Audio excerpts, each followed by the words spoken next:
nouveau. Amen. Amen, amen. Est-ce que tu peux saluer ton voisin et lui dire bienvenue dans la maison de Dieu? Bienvenue dans la maison de Dieu. Tu lui dis, tu vas encore être béni. Et redis-lui encore parce que tu as déjà été béni, n'est-ce pas? Amen. Hein, faut bien insister. Tu lui dis, tu as déjà été béni, n'est-ce pas? Donc, dis-lui encore, si tu ne l'as pas été, alors ouvre bien tes oreilles. Parce que Dieu veut te bénir. Dieu veut te parler. Amen. Amen, amen. Alléluia. Est-ce que tu peux encore saluer celui qui est derrière? Parce que tu as salué juste celui qui était à ta gauche. Mais est-ce que tu peux le saluer? Est-ce qu'on peut se saluer? Merci les chantres. On se salue aussi entre chantres. Hein? Bonsoir JP. Bonsoir Michael. Bonsoir Madame Lemont. Bonsoir Livio. Bonsoir Policé. Bonsoir. C'est Grâce ou... pas Grâce. Gabriel ou Gabi. Emma? C'est Gabi. Salut Gabi, ça va? Vous allez bien? Hein? Vous avez passé une bonne semaine, un bon début de semaine, on va dire. Parce qu'on est encore dans la semaine. Amen, amen. Donc, voilà, donc je voulais vous rappeler... On est toujours donc dans le thème donc, de l'amour. Je vais juste continuer par rapport à ce qu'on a vu avec le pasteur Isaac ce dimanche. Bien entendu, en commençant à vous rappeler, comme le pasteur Isaac vous l'avait annoncé la dernière fois, donc on va dire le mercredi dernier, qu'on devait... on devait encore faire on devait faire l'offrande pour la voiture. Donc les 2 premiers dimanches donc du mois d'octobre. Donc là il y a le dimanche 6 et le dimanche donc 6 puis 7, ça fait combien? Ça fait 13. Donc le dimanche 6 et le dimanche 13 où on va vraiment faire l'offrande de la voiture. Donc vraiment je vous interpelle, il faut vraiment qu'on boucle ça et qu'on achète notre voiture, la voiture de l'église. Amen. Amen, parce que c'est vraiment une voiture pour l'église et vous savez que c'est vraiment dans la vision donc de la méga église et c'est vraiment important que nous tous nous donnons, que nous tous nous encourageons les uns les autres en donnant. Amen. Et c'est vraiment important. Donc ce dimanche, venez donc avec votre offrande et le dimanche prochain et après on boucle cela et après on n'en parle plus et vous verrez juste la belle voiture de l'église. Amen. Que c'est notre voiture à tous. Amen. On pourra faire des sorties. J'ai même déjà fait mes calculs sur cette voiture. Hein? Pour les chantres, n'est-ce pas les chantres? Hein? Parce que les chantres auront une retraite en fin d'année. Et donc, voilà, je crois qu'on l'utilisera bien sûr. Voilà, donc avant de commencer, je voulais remercier donc notre pasteur principal, le pasteur Isaac, pour l'opportunité qu'il me donne de vous apporter la parole ce soir. Est-ce que vous pouvez acclamer pour notre pasteur principal? Est-ce que tu peux encore acclamer très fort? Amen, amen, amen. Voilà, donc aujourd'hui, donc, je vais continuer, donc, comme je vous l'avais dit, donc, sur les caractéristiques donc, de l'amour, sur l'amour agapé, sur la nature de l'amour. Donc, comme le pasteur Isaac l'a dit ce dimanche, Dieu est amour. Et c'est important que, comme la Bible dit, tel il est, tel nous sommes. Donc, nous devons, pour pouvoir être comme il est, nous devons donc saisir ces caractéristiques. Nous devons les assimiler parce que c'est notre nature. Dieu est amour.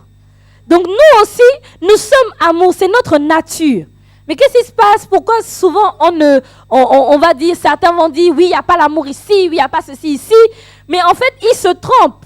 Parce que la Bible dit dans Romains 5:5 que l'amour, retenez bien ça, hein, parce que après vous allez vous tromper, vous allez encore venir me dire, pasteur, il n'y a pas d'amour ici, pasteur, il n'y a pas d'amour là. Bon. Mais je vous rappelle dans Romains 5:5 que l'amour a été répandu par le Saint-Esprit dans notre cœur. Donc, nous avons l'amour. Mais maintenant, qu'est-ce qui fait que, voilà, parfois on ne le manifeste pas? En fait, c'est nous qui devons le manifester. C'est nous qui devons agir par la foi. Nous devons marcher dans l'amour. C'est ce que la parole de Dieu dit. Parce que c'est comme un fruit, c'est comment on dit ça, c'est une graine qui a été plantée dans nos cœurs et qui doit germer. Nous devons l'arroser par la prière, par la méditation de la parole de Dieu, par l'action. Parce que comme Jacques dit, si la foi sans les œuvres, c'est une foi morte. Quelqu'un qui écoute la parole et qui ne la pratique pas, il est semblable à un homme qui regarde son visage, qui voit bien qu'il a des trucs par-ci, qu'il a des trucs par-là, mais quand il s'en va, il oublie ce qu'il a vu. Et il ne faut pas qu'on soit semblable à ça, il faut qu'on pratique, il faut qu'on se dise, je dois marcher dans l'amour. Je ne sais pas ce que ce message vous a fait depuis dimanche, mais ce message m'a vraiment interpellée, parce que vous savez, la Bible dit que l'amour ne périt jamais. L'amour, nous continuons de marcher dans l'amour jusqu'à ce que nous mourons. C'est comme une alliance dans un mariage, jusqu'à ce que la mort nous sépare. Nous devons marcher dans l'amour. C'est quelque chose qui ne périt jamais.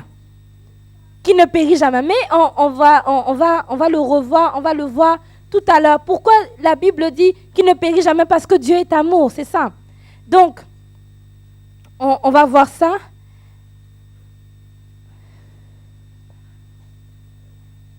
Donc, avec le pasteur Isaac, on s'était arrêté au verset 5, je crois, de 1 Corinthiens 13. Est-ce que nous tous, nous pouvons aller dans ce passage?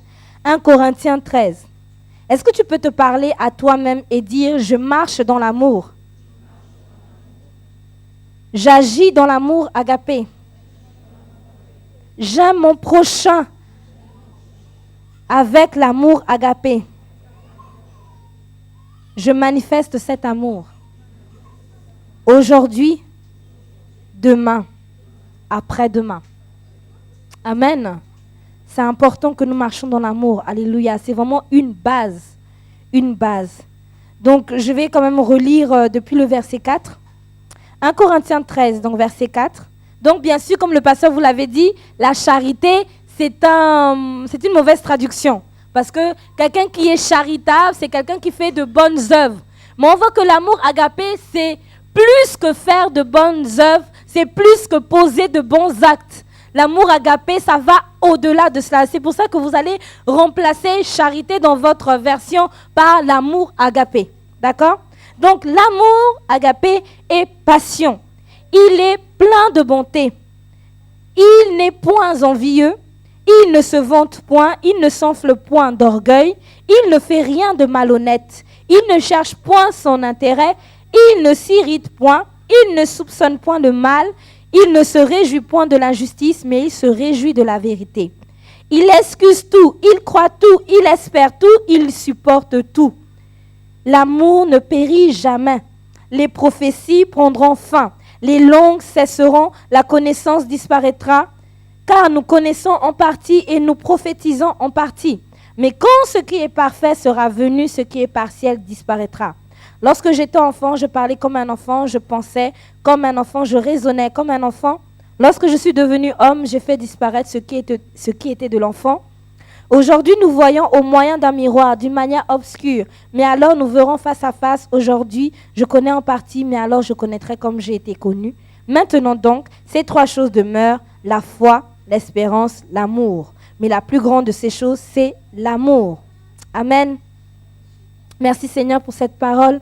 Vraiment, je te prie vraiment pour chacun de nos cœurs. Vraiment, ils sont ouverts, Seigneur, à l'action de ton esprit. Ton esprit agit maintenant et nous parle et nous conduit dans toute la vérité. Seigneur, merci. Saint-Esprit, merci. Vraiment, merci parce que tu conduis toutes choses. Tu ouvres vraiment nos yeux. Seigneur, vraiment sur les choses vraiment que nous n'avons pas fait dans l'amour agapé. Seigneur, nous prenons vraiment l'engagement aujourd'hui de le faire. Et alors que tu nous conduis dans ta parole, tu nous éclaires, tu illumines nos yeux afin que nous puissions connaître quel est l'héritage qui est attaché à ton appel. Merci pour l'esprit de sagesse et d'intelligence qui est sur nous maintenant. Au nom puissant de Jésus-Christ, nous avons prié. Amen. Amen, amen. Voilà, donc, on s'était arrêté avec le pasteur Isaac. Donc, amen, amen. C'est bien, c'est bien. Il suit.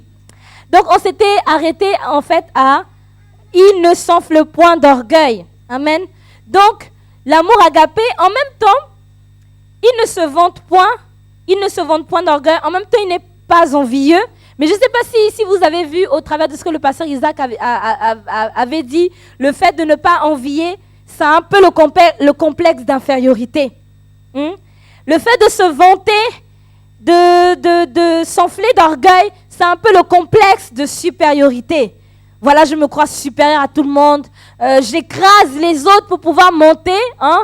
Je crois être, je crois être meilleur que telle personne. Non, je veux faire plus que telle personne. Ça, c'est le complexe de supériorité. Dieu ne nous dit pas de faire comme ça. Dieu nous dit d'être meilleur dans notre domaine de compétences. Il ne nous dit pas d'être meilleur par rapport à quelqu'un d'autre. Non, je dois forcément être meilleur que l'autre. Je dois être forcément meilleur que tel. Je dois forcément... Non. Dieu nous dit d'être meilleur dans notre domaine. Dieu nous dit de nous remettre en question par rapport à ce qu'il nous demande de faire.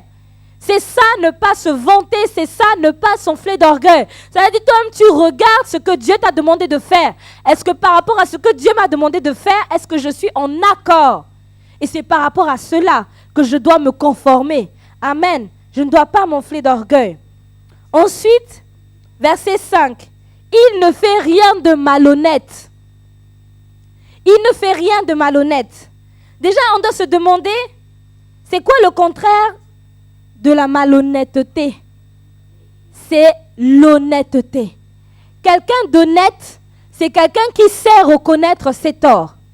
C'est quelqu'un c'est quelqu'un qui, même si on va dire, il est en condition, on va dire, de supériorité, si je peux dire ça comme ça, pas en condition, je ne veux pas dire ça de supériorité, mais il est par exemple l'autorité, ou il est un père, il est une mère, il est un grand frère, il est dans n'importe quel endroit, il est capable de reconnaître ses torts. C'est quelqu'un qui sait s'excuser quand il le faut. Ça veut dire, tu ne joues pas à l'homme, oh, c'est moi ici chérie, c'est moi l'homme. Femme, sois soumise. Tu sais très bien que tu es en tort. Mais tu dis quand même à ta femme d'être soumise. Comment ta femme va être soumise, bien soumise, on va dire ça comme ça, si tu ne montres pas l'exemple en demandant pardon à ton épouse ou à qui que ce soit. Nous devons apprendre à demander pardon. Et souvent, le fait de demander pardon dans le monde a été galvaudé, a été désigné comme un signe de faiblesse. Oh non, tu n'es pas viril, mon fils. Quand tu demandes pardon, tu es une femmelette. Et on voit plus que ce sont les femmes qui doivent demander pardon et pas les hommes. Alors que nous tous, nous devons demander pardon. Nous devons nous excuser. Nous devons reconnaître nos torts. C'est ça, être honnête. Être honnête avec soi-même, c'est reconnaître que là, je suis en tort. Là, je suis en faute. Là, c'est vrai. J'ai failli dans ce que je devais faire. Être honnête, c'est faire des choses justes. Par exemple, j'ai eu un exemple comme ça. Tu vas par exemple chez le buraliste ou je ne sais pas chez qui. Tu lui donnes par exemple 10 € pour acheter un timbre, je ne sais pas, un petit timbre, on va dire, pour une enveloppe. Et lui, il te remet 10 €. Tu ne te rends pas d'abord compte. Tu vas avec ça et puis quand tu es dans la rue, à 2 minutes du métro, tu te rends compte qu'il t'a rendu 10 €. Souvent, j'ai eu ce genre de cas-là où il y avait quelqu'un qui est venu me dire « Oui, tu sais, pasteur, Dieu m'a béni aujourd'hui. Dieu m'a béni aujourd'hui. Ah, vraiment, Dieu est bon. Il m'a béni aujourd'hui. Ah, mais il t'a béni comment? Ah, vraiment, tu sais, voilà, quand j'étais partie chez le boutiquier, je lui ai donné 10 €. Il m'a rendu 10 €. Dieu est bon. » J'ai regardé la personne, j'ai dit « Ah, tu n'es même pas allé voir la personne et lui dire que non, voilà, en fait, tu m'as rendu plus que 10 €. Et souvent, on attribue à Dieu des choses qui ne sont même pas pour lui. Et c'est là où nous devons être honnêtes. Je me rappelle une fois, ça m'était arrivé. Donc, tout de suite, en fait, j'étais repartie et la personne était étonnée.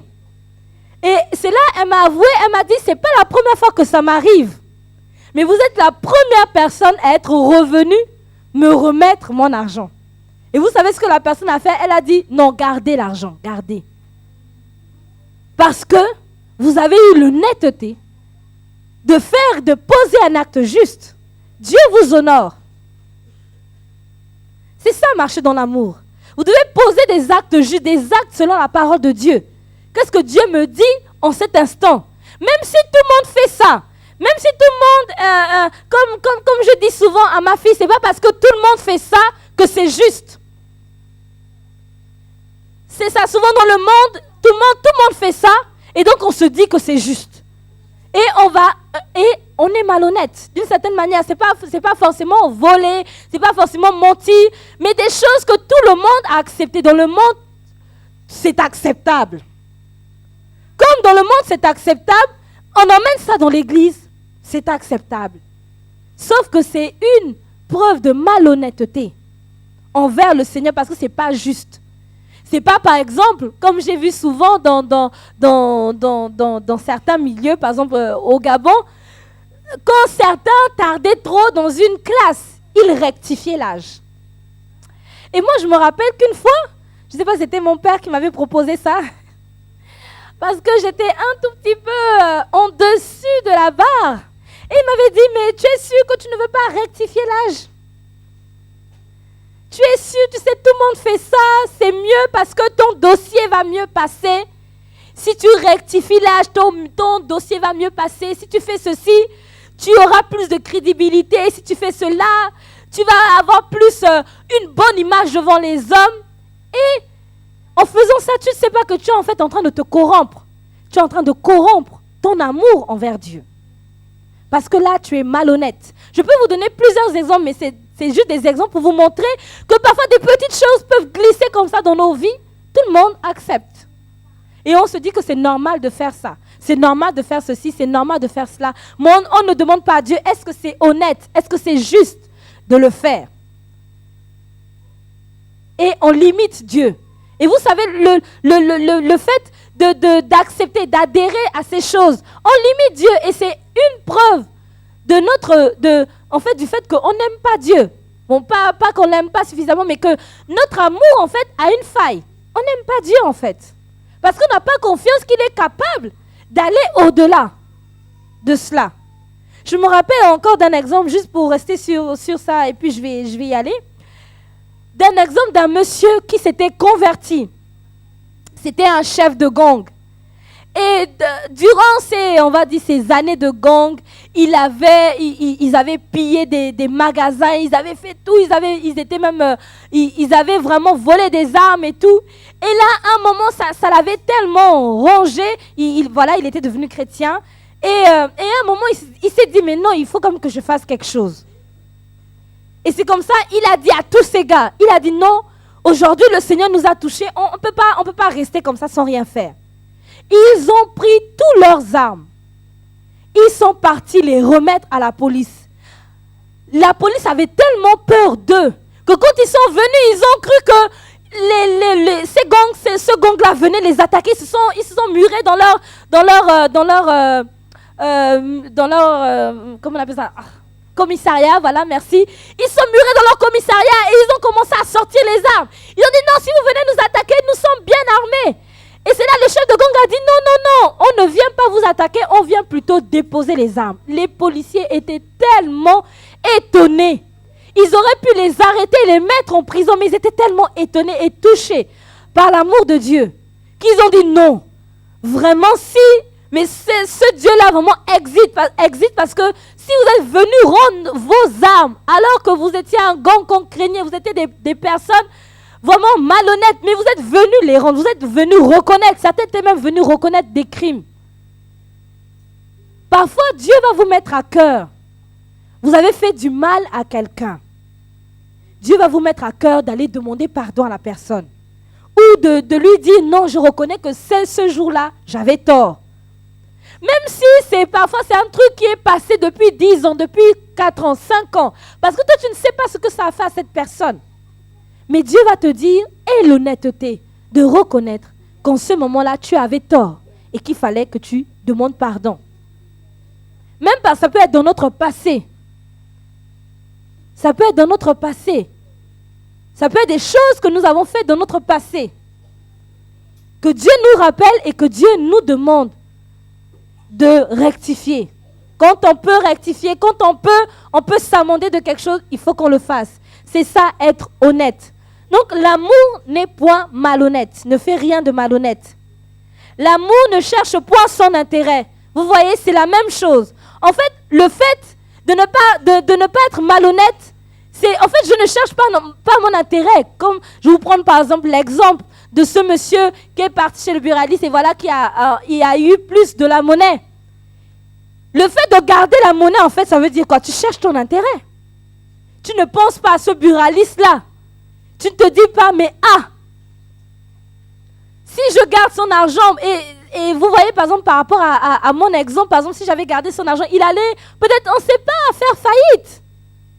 On ne sait pas, et souvent on ne pense pas aux intérêts des autres.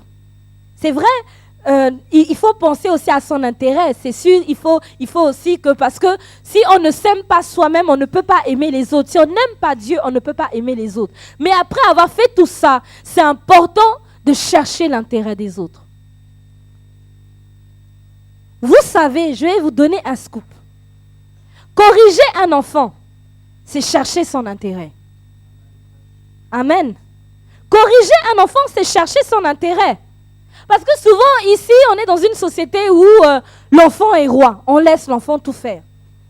Dès que l'enfant se plaint, même à l'école, on vient taper sur le maître ou on vient taper sur les doigts du professeur. Mais là, on ne cherche pas l'intérêt de l'enfant.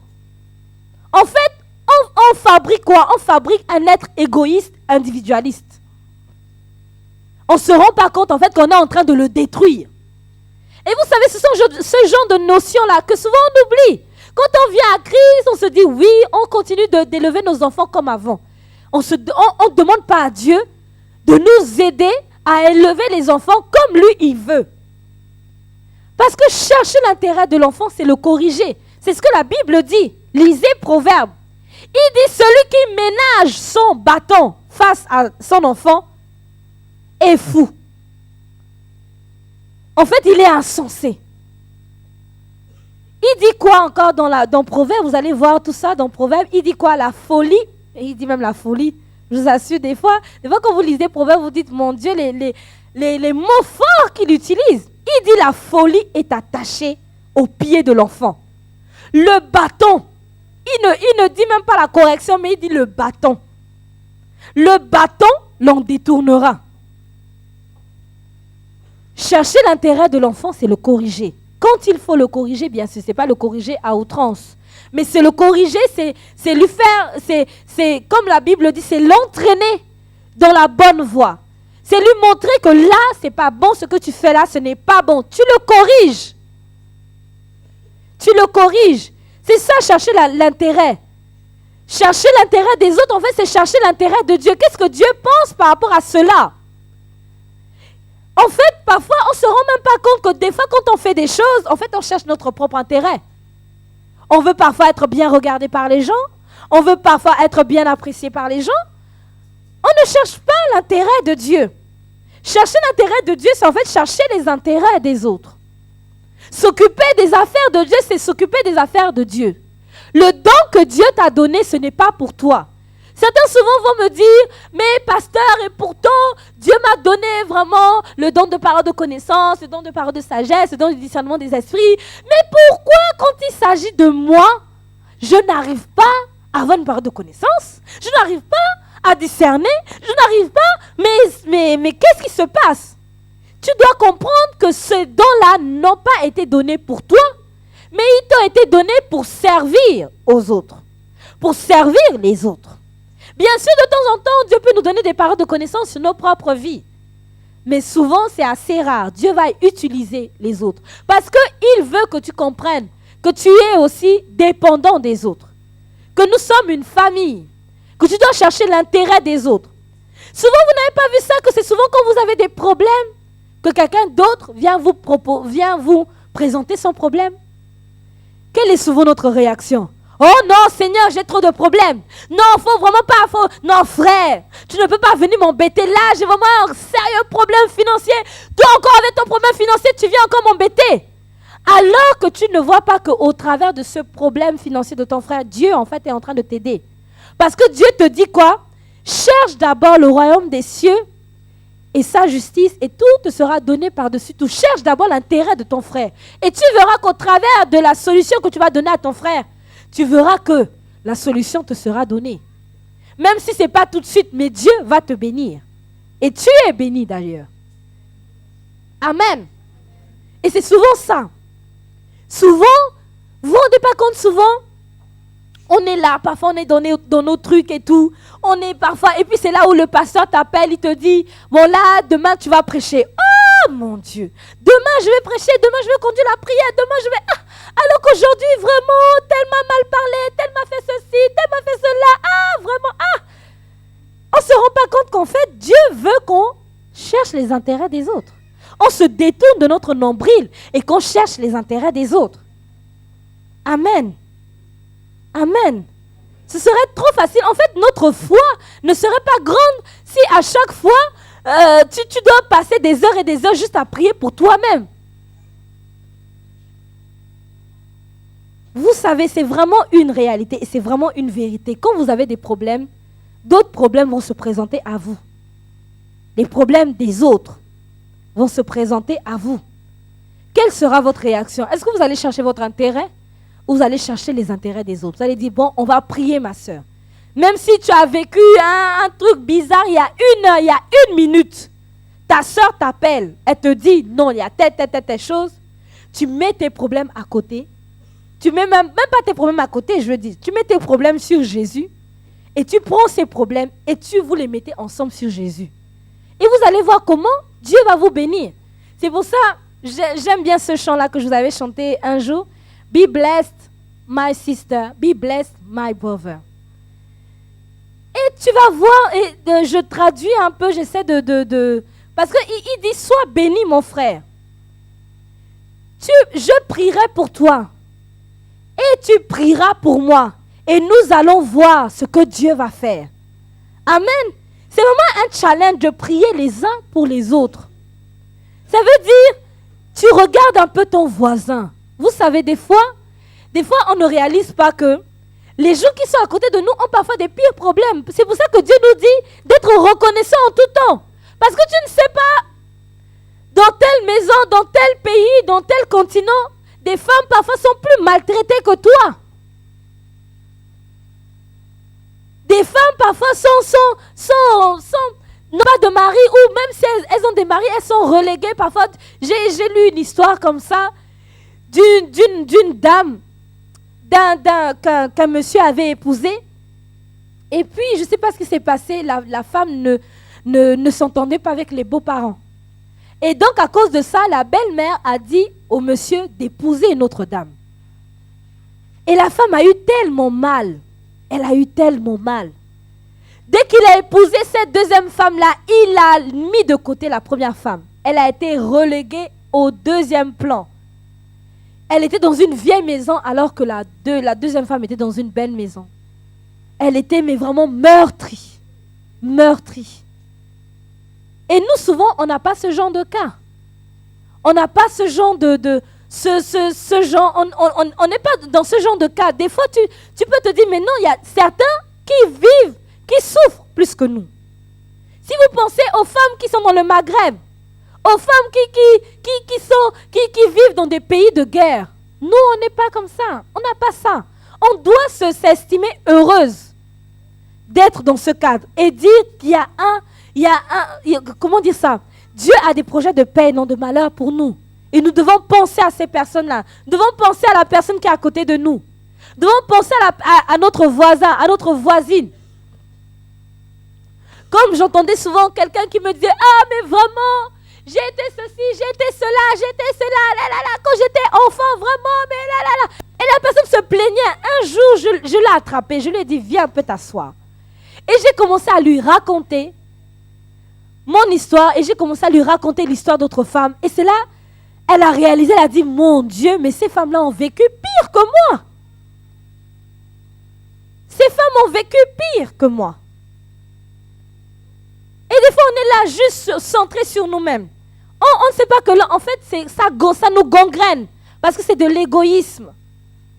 Nous ne pouvons pas, en tant que chrétiens, penser qu'à nous. Dès qu'on se réunit pour prier, chacun prie pour soi. Oh, ma voiture, je proclame la voiture, la 205, là, je ne sais pas quoi. Je proclame une maison. Alors que tu ne vois pas qu'il y a un autre qui est peut-être dans la rue, Alors que toi, tu es dans ta maison, tu es déjà dans un appartement, bien. Peut-être que c'est vrai, il te manque peut-être une chambre. Mais il y a un autre qui est dans un foyer. Il n'a pas de maison. Il vit dans une pièce avec tous ses enfants. Est-ce que tu penses à cette personne-là? Comme l'exemple de ce monsieur que l'apôtre a pris. Le monsieur, il demandait à Dieu 150 €, je crois, alors que l'autre demandait 150 000 €. L'autre était obligé de lui dire, bon, libère le réseau. Parce que des fois, on demande pour des petites choses, alors que quelqu'un a un plus gros problème que nous, à côté. Nous devons chercher les intérêts de Dieu. Parce qu'en cherchant les intérêts de Dieu, nous allons chercher les intérêts des autres. Amen. Est-ce que tu peux dire avec moi, je vais chercher les intérêts de Dieu afin de trouver les intérêts des autres et de les servir. Amen. Amen. Est-ce que vous savez qu'un grand leader, et c'est ce qu'on vous dit souvent, un grand leader, c'est celui qui aide les autres à être de plus grands leaders. Est-ce que vous savez qu'un leader, un bon leader, un excellent leader, est celui qui aide les autres à s'accomplir? Amen. Amen, amen. C'est vrai qu'on parle souvent du pasteur Yonggi Cho, on parle peut-être de Billy Graham, mais on ne pense pas à ceux qui les ont emmenés à Christ. Ce sont de bons leaders. Et pourtant là, on les a oubliés. On parle plus du pasteur Yonggi Cho, on parle plus de Billy Graham. Mais on oublie cette personne-là qui est venue prêcher au pasteur Yonggi Cho. Et je vous assure, cette personne-là au ciel va être grandement récompensée. À cause de cette personne-là qu'elle a emmenée à Christ. Qui au travers de cette personne-là a emmené plusieurs personnes à Christ. C'est-à-dire tout cela lui est crédité. Souvenez-vous bien de cela, des récompenses qui nous seront données au ciel. Parce que tu auras emmené quelqu'un à Christ. Même si tu n'as emmené qu'une seule personne, mais au travers de cette personne-là, tu as emmené d'autres parce que cette personne-là va emmener d'autres. Amen. Nous devons chercher les intérêts des autres. Tu dois voir ton voisin qui est là. Peut-être toi, tu as 2 boîtes seulement d'haricots. Mais la personne qui est à côté de toi n'a pas de boîte du tout d'haricots. Va et partage. Comme disait la parole de Dieu. Que si tu as 2 manteaux, donne un à l'autre. Toi, tu te plains de n'avoir que 2 manteaux. Oh, je n'ai que 2 manteaux, je n'ai que 2 manteaux. Tu commences à pleurer. Je n'ai que 2 manteaux. Mon Dieu, les autres sont fashion. Les autres sont swag. Moi, je ne suis pas swag. Moi, je ne suis pas fashion. Ah. On cherche notre intérêt alors que tu vois une sœur venir depuis, dans le froid, dans l'hiver, sans pull, sans manteau. On commence à critiquer la sœur. Oh, vous avez vu la sœur là?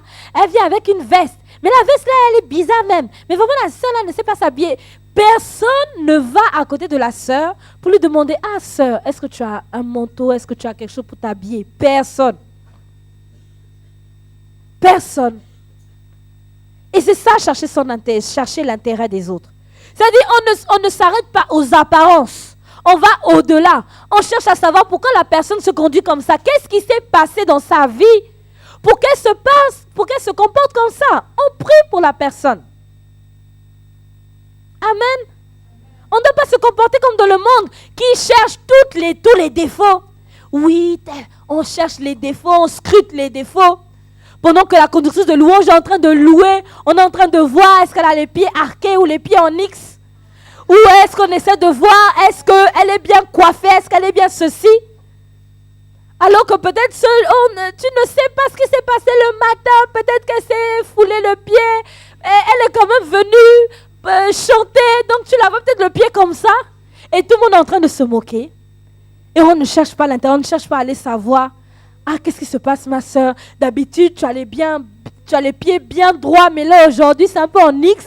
Qu'est-ce qui se passe? Et elle va te dire. Amen.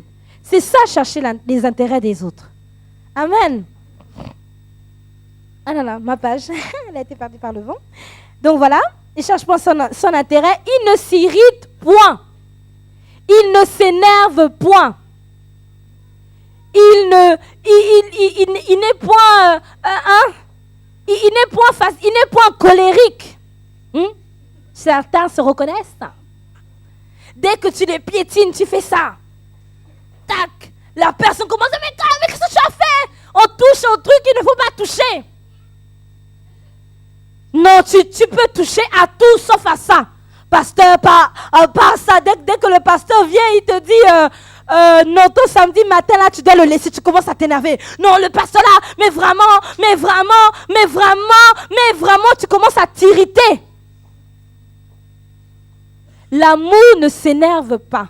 L'amour garde son calme. Ça veut dire peut-être qu'il s'est passé quelque chose. Peut-être que on t'a dit une mauvaise parole. Ou quelle que soit la chose qui s'est passée, tu ne dois pas t'énerver. Tu dois garder ton calme. Je garde mon calme. Je ne m'énerve pas. Je ne me mets pas en colère vite, aussi rapidement. J'attends, j'essaie de comprendre, j'essaie d'analyser. La parole de Dieu nous dit dans Proverbe que la réflexion, c'est une preuve de sagesse. On réfléchit d'abord. Ne commence pas, comme disent certains, commençons à tourner une seule fois.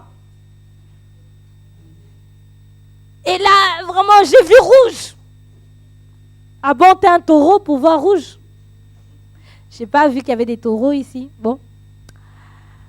Donc, il faut qu'on apprenne à ne pas s'irriter. Amen. À ne pas s'énerver. À chercher à analyser la situation.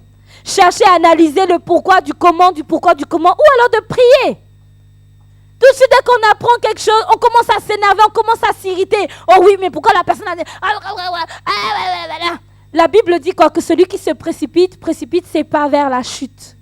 Celui qui parle vite est un insensé. Assieds-toi et réfléchis. Pourquoi la personne me dit ça? Pourquoi la personne peut-être se comporte comme ça? Même si elle se comporte comme ça tous les jours. Là, tu vas peut-être te dire, non, là, j'ai assez supporté. Là, vraiment, je mets ma veste de chrétien, là, de côté. Là, tu vas voir garçon aujourd'hui. Non, tu dois garder le calme. On doit garder son calme. C'est ça, ne pas s'irriter. Hein? Les hommes. C'est pourquoi la Bible dit, hommes, ne vous irritez point. Vous n'avez pas vu ça? Les hommes. Ah là, je ne vois plus d'hommes là. La Bible dit, ne vous irritez point. C'est le même irrité qui est là. Ne vous irritez point contre vos femmes. Ne vous irritez point. Parce que quoi, des fois, nos femmes peuvent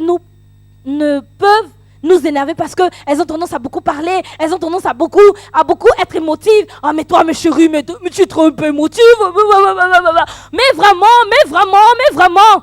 ne t'irrite pas. Sois calme. C'est dans le calme et la confiance qu'est notre force.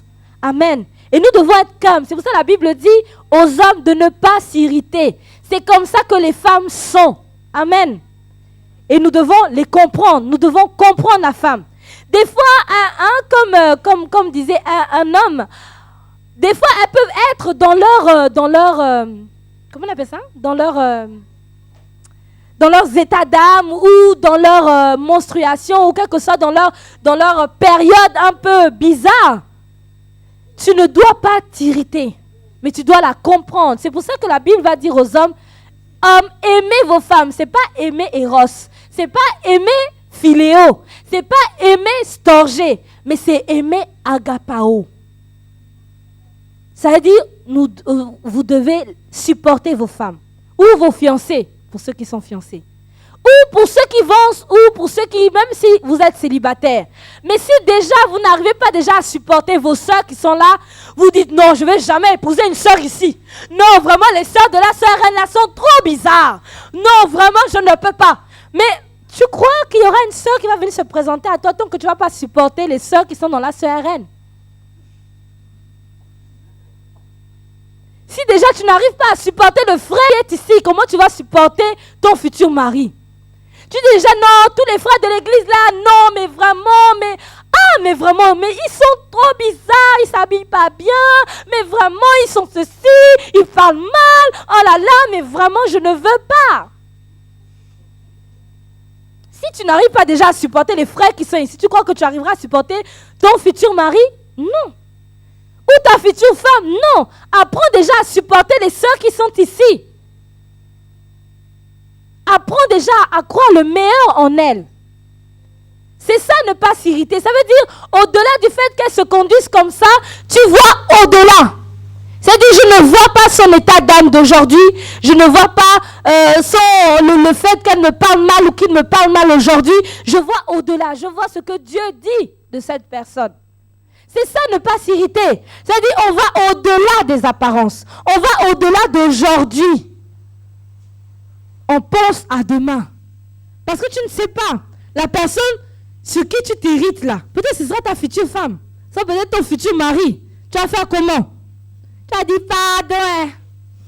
Vraiment, je ne savais pas. Vous savez, vraiment, dans ma petite vie chrétienne, j'en ai vu. Hein. J'ai vu, c'était au Gabon que j'avais vu ça. Une sœur et un frère. Ils se disputaient tout le temps.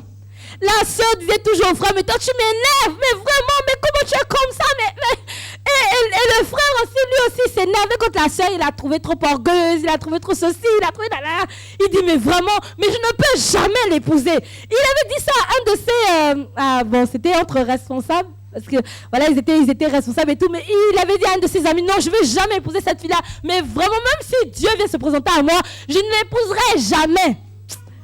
Sauf que 5 ans après, et un jour, en fait, c'était quelqu'un qui, en fait, c'était en plus une de leurs amies qui m'avait raconté ça. Et je m'étais moquée d'elle. Je me suis dit, vraiment, si vous avez su que vous allez vous marier, je ne sais pas si vous l'auriez fait. Parce qu'ils s'étaient vraiment dit des mauvaises choses. Pourtant, ils étaient amis, mais ils ne se supportaient pas. Le gars, il trouvait que la fille riait trop. Et la fille trouvait que lui, il était trop sérieux. Donc, ils se disputaient tout le temps. Ils ne se comprenaient pas. En plus, ils avaient des écarts d'âge. Donc, vraiment, ils tapaient sur le système de la fille et de même. Mais 5 ans après, ils ont fini par se marier. Donc, vous ne savez pas. Le frère sur lequel vous vous irritez, ou la soeur sur laquelle vous vous irritez, vous ne savez pas que c'est peut-être elle, votre future femme. Donc, traitez vos frères et vos soeurs en Christ bien. Parce que vous ne savez pas ce qu'ils vont devenir demain. Amen. Il ne faut pas s'irriter. Amen. Ensuite, j'ai encore perdu ma page. Donc ensuite, il ne soupçonne point le mal. Vous savez, dans une version, j'ai vu le fait de ne pas soupçonner, c'est le fait de ne pas être rancunier. Il n'éprouve pas de rancune. Il ne soupçonne pas le mal. Il ne garde pas le mal. Ça veut dire, bon, la personne est venue te demander pardon. Maintenant, toi, tu vas garder. Ah, s'il recommence, mais vraiment, tu vas t'inquiéter même. Non, j'ai pas envie qu'il me refait la même chose. Non, j'ai pas envie qu'il me déçoive encore. Non, j'ai pas envie. C'est ça, soupçonner le mal. C'est ça, être un peu, tu gardes ce souvenir-là de ce qu'il t'a fait avant. Et ça fait que l'amour est entaché parce que tu n'as plus confiance en fait. Le fait de ne pas conserver, en fait de ne pas soupçonner le mal, ça veut dire que tu dois refaire confiance en cette personne qui t'a fait du mal. Tu dois lui refaire confiance. Mais ça ne veut pas dire de ne pas être prudente.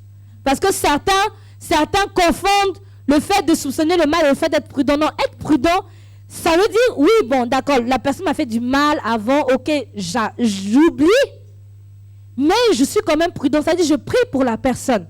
Je veille sur la personne en priant. Parce que je cherche son intérêt. Parce que je sais que ça lui fera encore plus de mal encore s'il retombe dans les mêmes erreurs. Amen. Mais on ne doit pas conserver le mal. On ne doit pas se souvenir du mal qu'on nous a fait.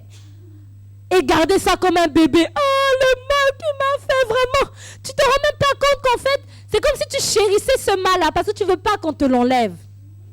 Quand Dieu vient te dire, pardonne. Mais j'ai déjà pardonné. Oh, j'ai tellement mal. Et tu es là.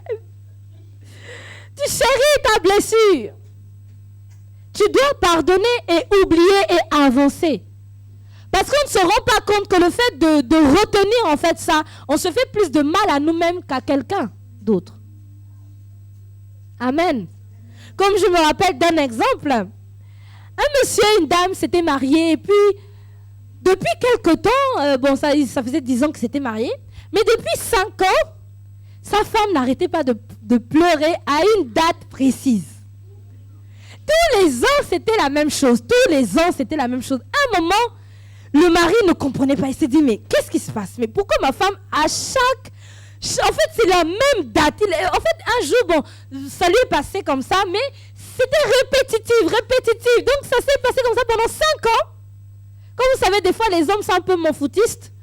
Donc, il a laissé passer ça pendant 5 ans. Mais là, la 5e année, il s'est dit, non, là, quand même, il y a quelque chose de pas clair. Toujours à la même date. Et parfois à la même heure. Donc, un jour, il est parti. Il a vraiment cajolé sa femme. Il a fait dîner chandelle et tout. Et il lui a dit, ah chérie, je comprends pas, mais toujours à cette même date-là, tu pleures. Qu'est-ce qui se passe? Ah là là. Et vous savez ce que sa femme lui a dit? Elle lui a dit, je me souviens du jour où tu m'as trompé. Donc, elle célébrait ça.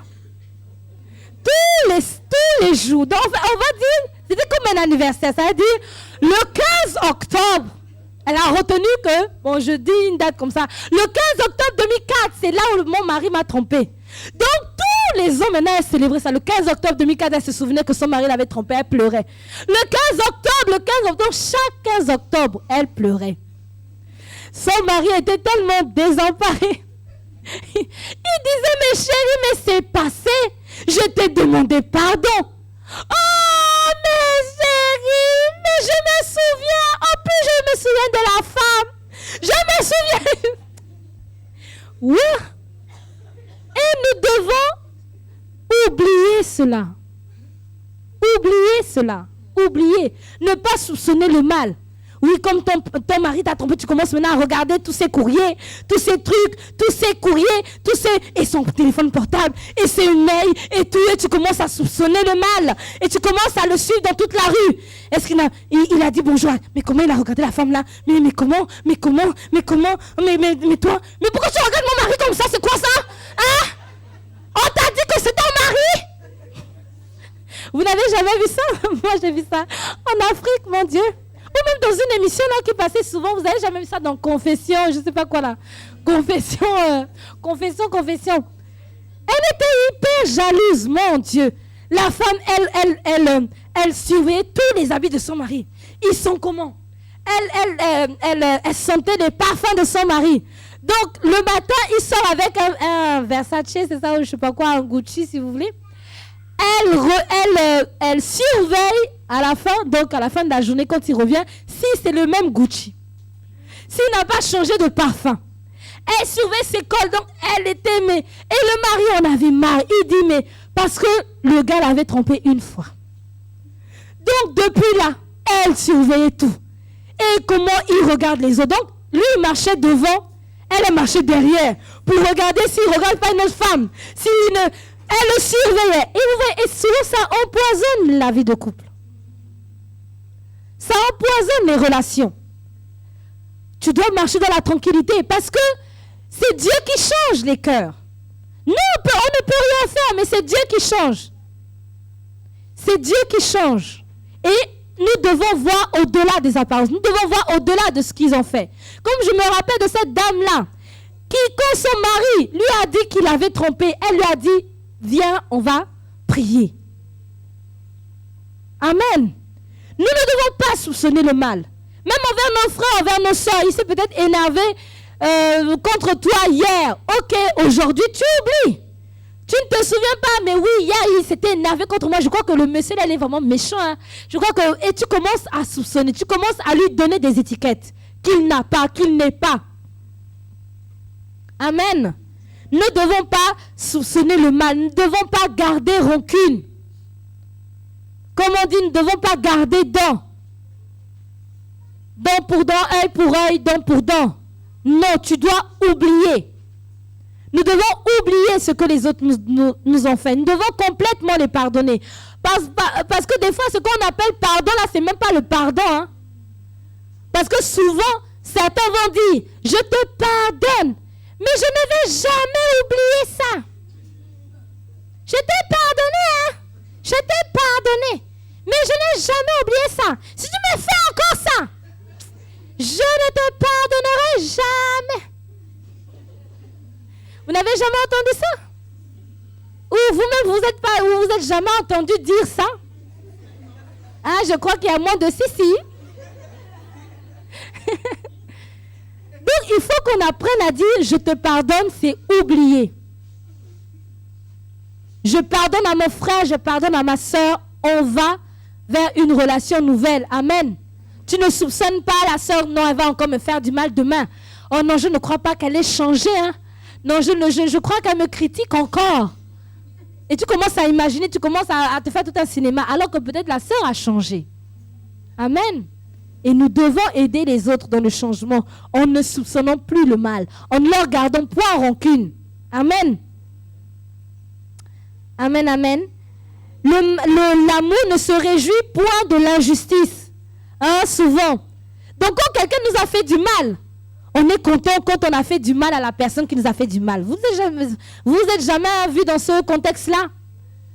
Ou quand par exemple, vous avez eu mal, par exemple, par rapport à quelqu'un, vous avez pardonné tout. On fait du mal à la personne qui vous a fait du mal.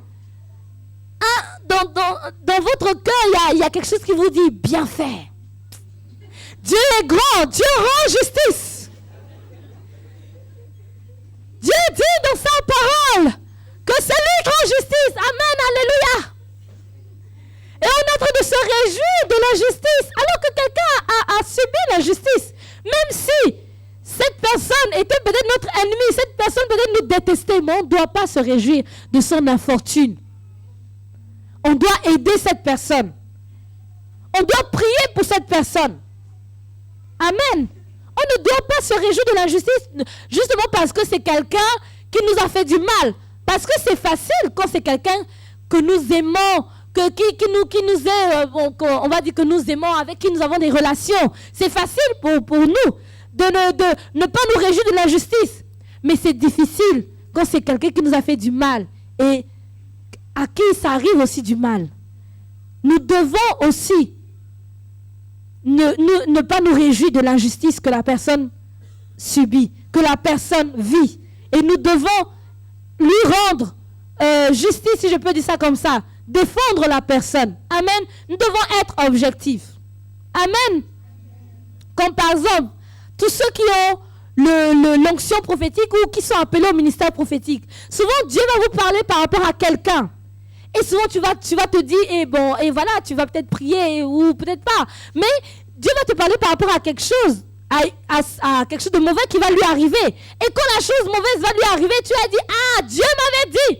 Et c'est comme si tu es content d'annoncer à tout le monde que Dieu m'avait dit. Mais qu'est-ce que tu as fait pour empêcher cela? Qu'est-ce que tu as fait? Parce que quand Dieu nous annonce des choses mauvaises, on doit prier, on doit se tenir à la brèche. On doit se tenir à la brèche pour la personne. On doit prier en faveur de la personne. Et souvent, ceux qui ont l'onction prophétique ou qui sont appelés au ministère prophétique, souvent, comment dire ça? Nous sommes des personnes assez sensibles. Donc, facilement, on peut nous blesser. Et c'est pour ça que nous devons facilement aimer les gens. Parce que si on n'aime pas, nos prophéties seront biaisées, nos prophéties seront fausses, seront subjectives. Et c'est pour ça que ceux qui sont appelés au ministère prophétique doivent être dans l'amour agapé. C'est un socle très important pour le ministère prophétique, déjà pour tous les ministères. Parce que c'est ce que la Bible dit. J'aurais beau parler en langue, j'aurais beau annoncer toutes les prophéties que je veux, mais si je n'ai pas l'amour, je ne suis rien. Ça veut dire, en tant que prophète, en tant que personne prophétique, nous devons être remplis d'amour agapé. Être capable d'aimer les personnes qui nous jugent, être capable d'aimer les personnes qui nous critiquent, être capable d'aimer les personnes qui nous ont fait du mal, être capable d'aimer les personnes qui nous ont critiqués, qui nous ont jugés, qui nous ont fait du tort. Nous devons les aimer, prier pour eux et nous tenir à la brèche. Comme ce prophète-là dans la Bible, je crois que c'est dans Un Roi, qui avait été envoyé par Dieu. Et il est venu annoncer à un roi, je ne sais pas si c'était Akab ou un autre roi, d'Israël ce qui devait lui arriver. Et donc, le roi a voulu envoyer, en fait, il a pointé son doigt sur le prophète, il a voulu envoyer des gardes sur lui.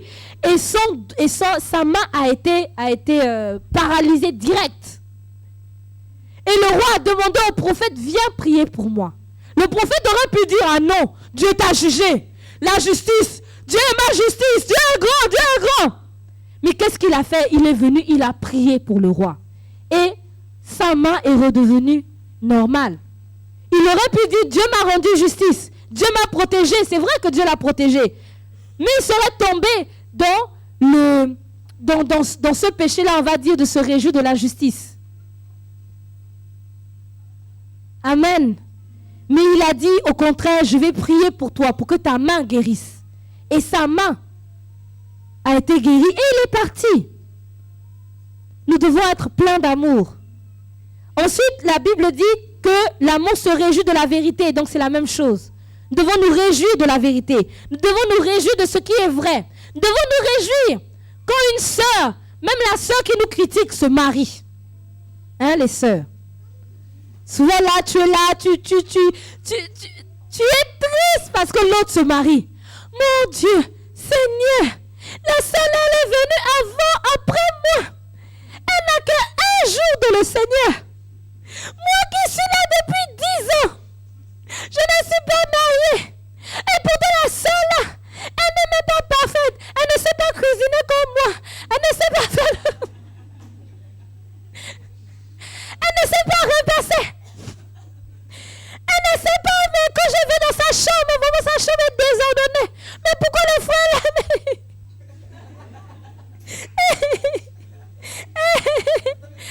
Seigneur, rends justice. Mon Dieu, dans les églises, là, des fois, on en voit. Hein? Des prières. Et c'est là, on se réjouit pas de la vérité. Tu ne demandes pas à Dieu, mais pourquoi? Oui, tu n'as même pas demandé à Dieu. Réjouis-toi de cela. Réjouis-toi parce que tu ne sais pas que peut-être après elle, ce sera toi qui vas te marier. Amen. Nous devons nous réjouir avec les autres. Nous devons nous réjouir pour les autres. Dans la vérité, nous devons nous réjouir. Hein?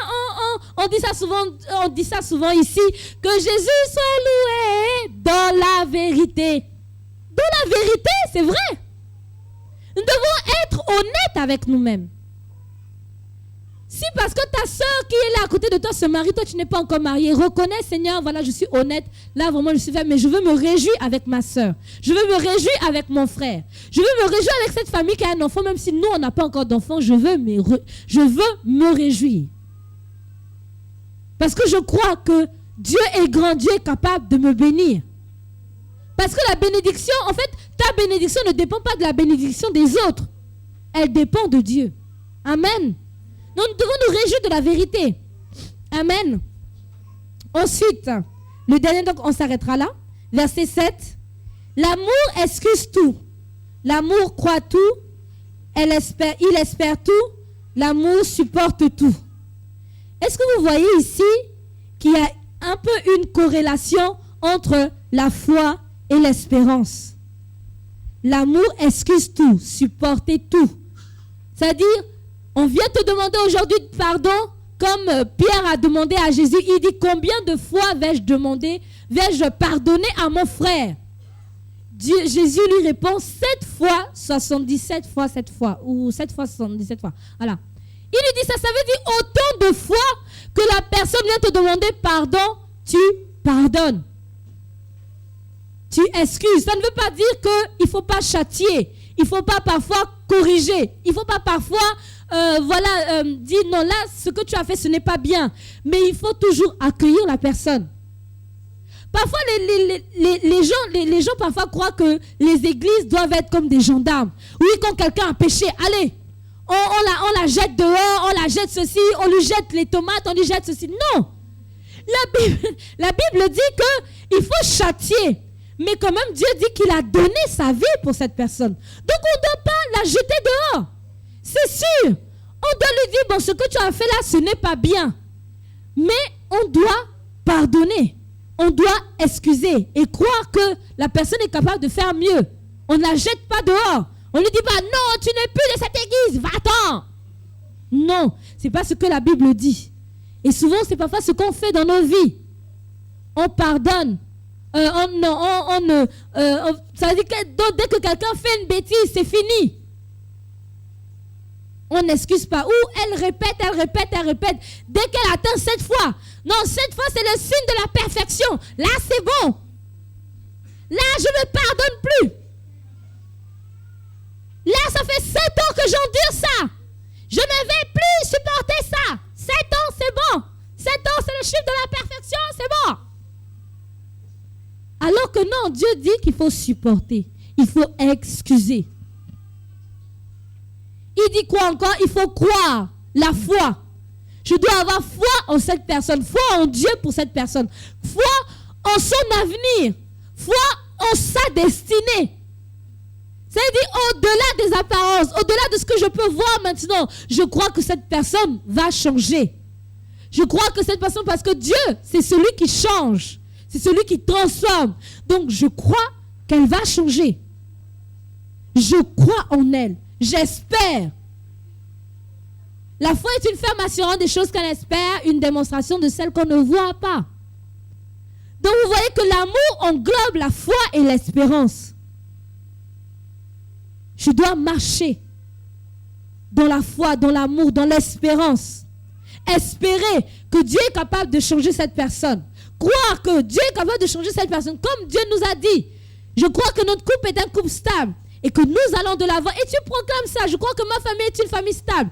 Je crois que voilà, cette amie-là, cette relation-là, nous allons réussir. Que cette personne-là va beaucoup m'apporter. Je crois que je reste là. Je supporte.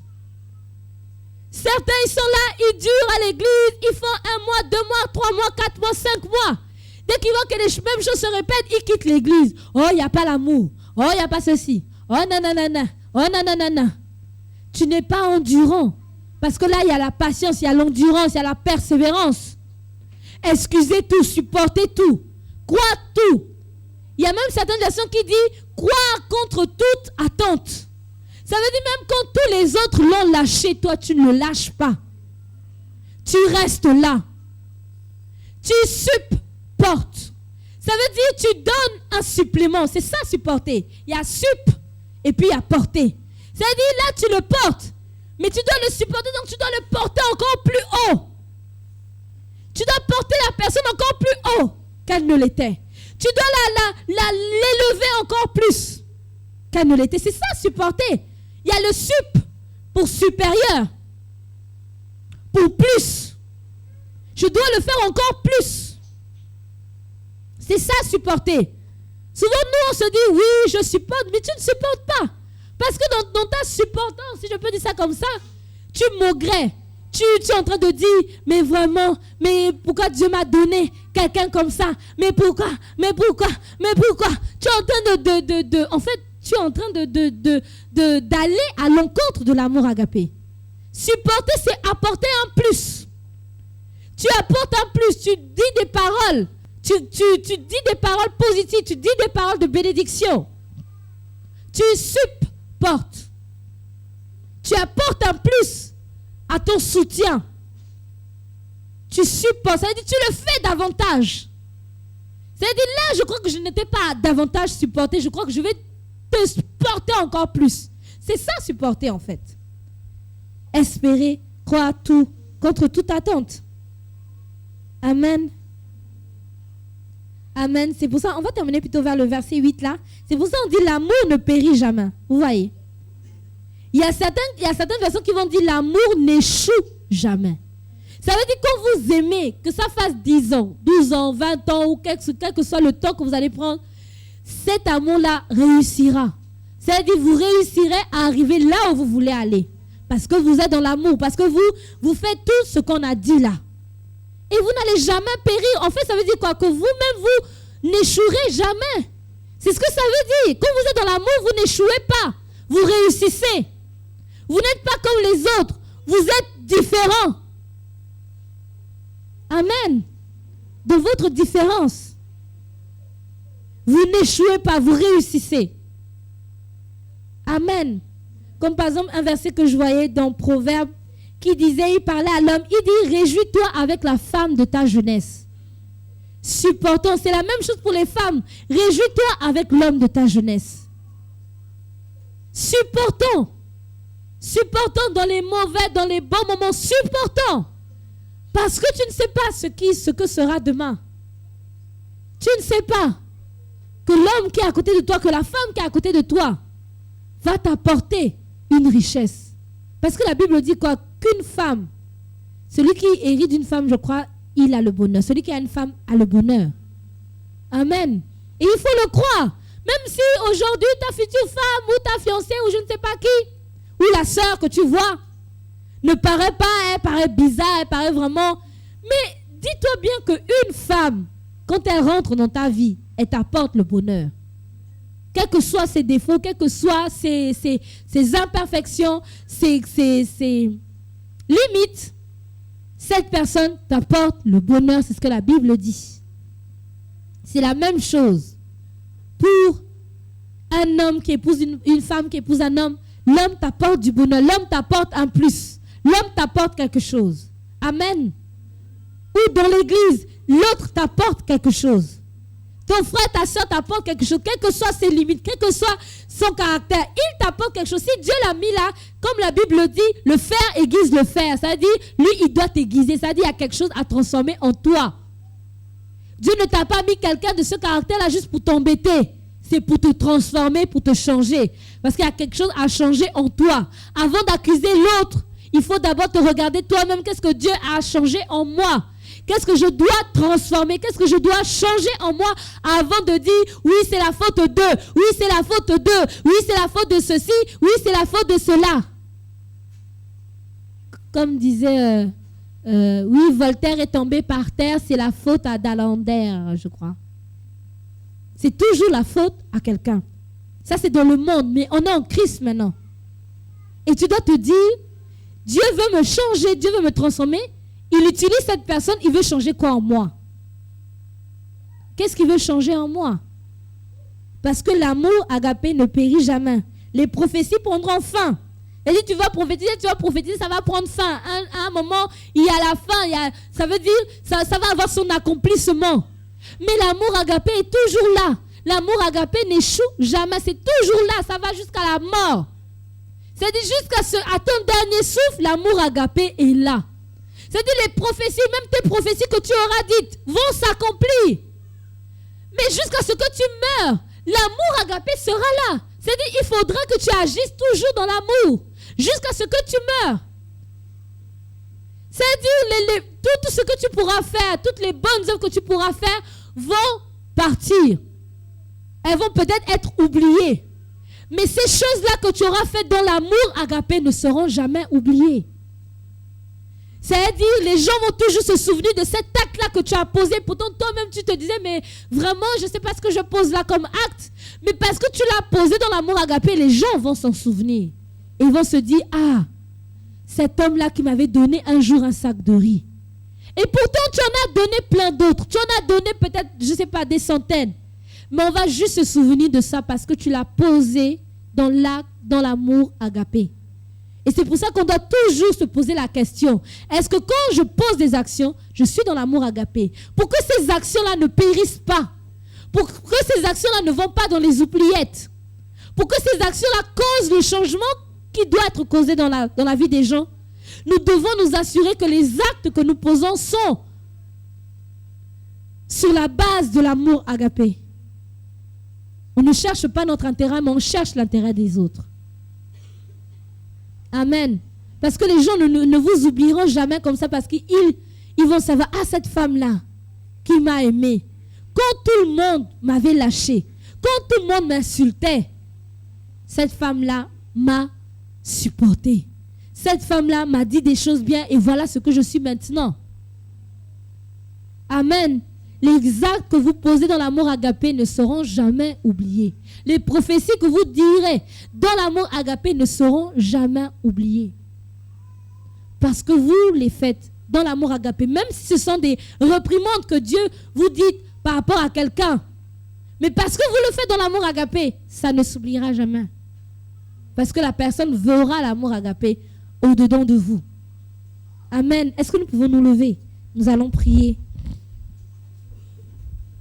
Nous allons prier, nous allons vraiment écouter le Seigneur. Et je sais que Dieu a parlé à ton cœur. Et il y a quelque chose qu'il faut que tu fasses. Peut-être Dieu te dit peut-être d'aller demander pardon à quelqu'un. Dieu te dit peut-être d'aller te réconcilier avec ton oncle, avec ta tante, avec des personnes avec qui tu t'étais brouillé avant. Dieu te dit peut-être de te réconcilier avec ces personnes-là. Amen.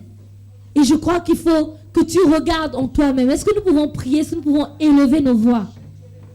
Et nous regardons en nous-mêmes. Oh Seigneur,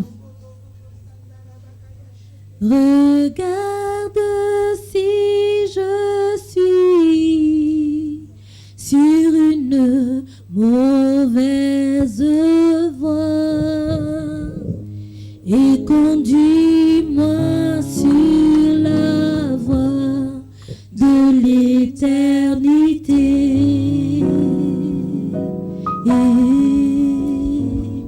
Regarde si je suis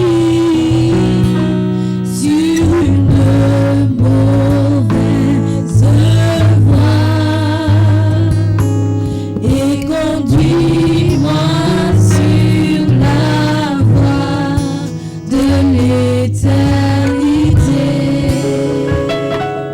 Pendant que je vais chanter, je veux vraiment que tu sentes ton cœur, que tu sens. Oh Dieu, et connais mon cœur,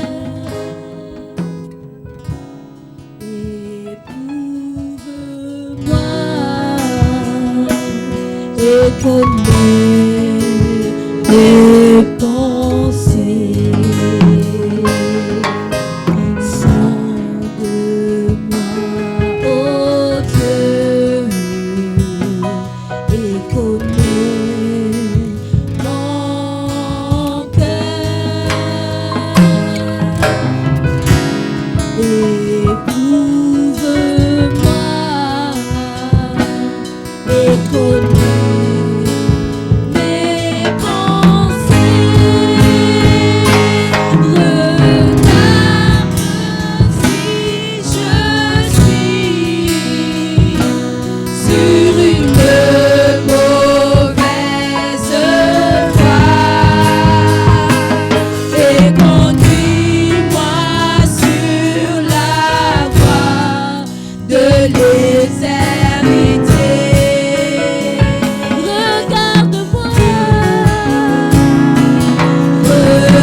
Regarde si nous sommes sur une mauvaise voie.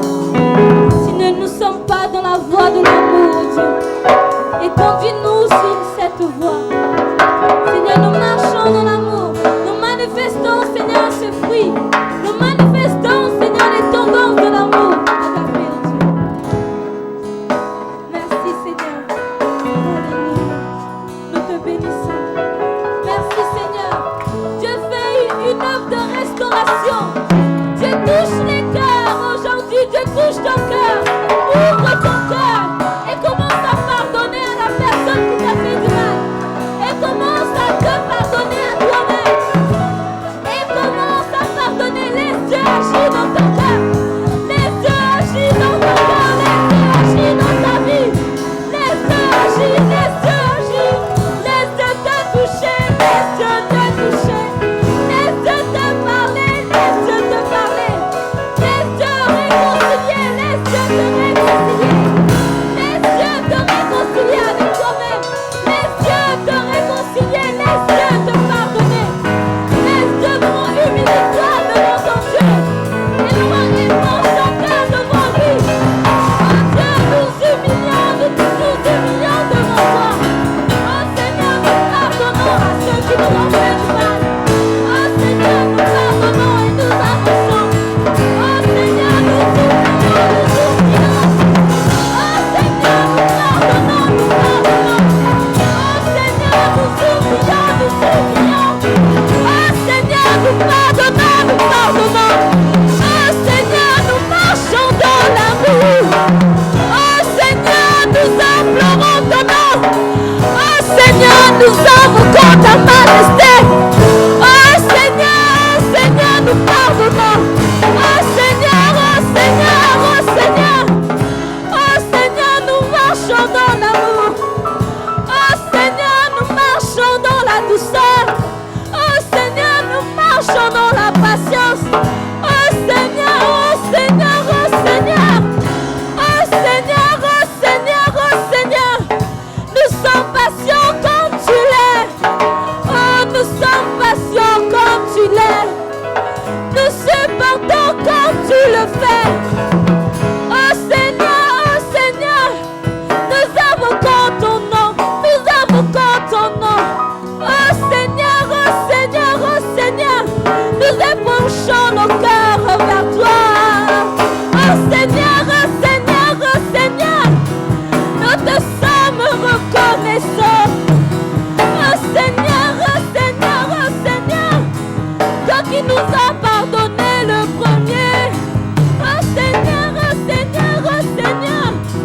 Nous voulons aimer comme toi tu as aimé. Oh Seigneur, oh Seigneur, oh Seigneur. Nous pardonnons comme toi tu nous pardonnes.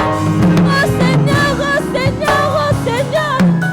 Nous pardonnons comme tu nous pardonnes. Oh Seigneur, oh Seigneur, oh Seigneur. Nous aimons comme tu nous as aimés. Oh Seigneur, oh Seigneur, oh Seigneur. Nous pardonnons comme tu nous as pardonnés. Oh Seigneur, oh Seigneur, oh Seigneur. Nous aimons comme tu nous as aimés. Oh Seigneur.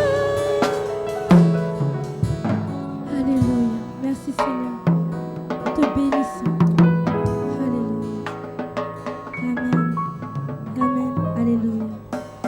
Amen. Nous allons passer aux dîmes et aux offrandes à notre service. De dîmes et des offrandes. C'est vraiment aussi un signe d'amour pour notre Dieu.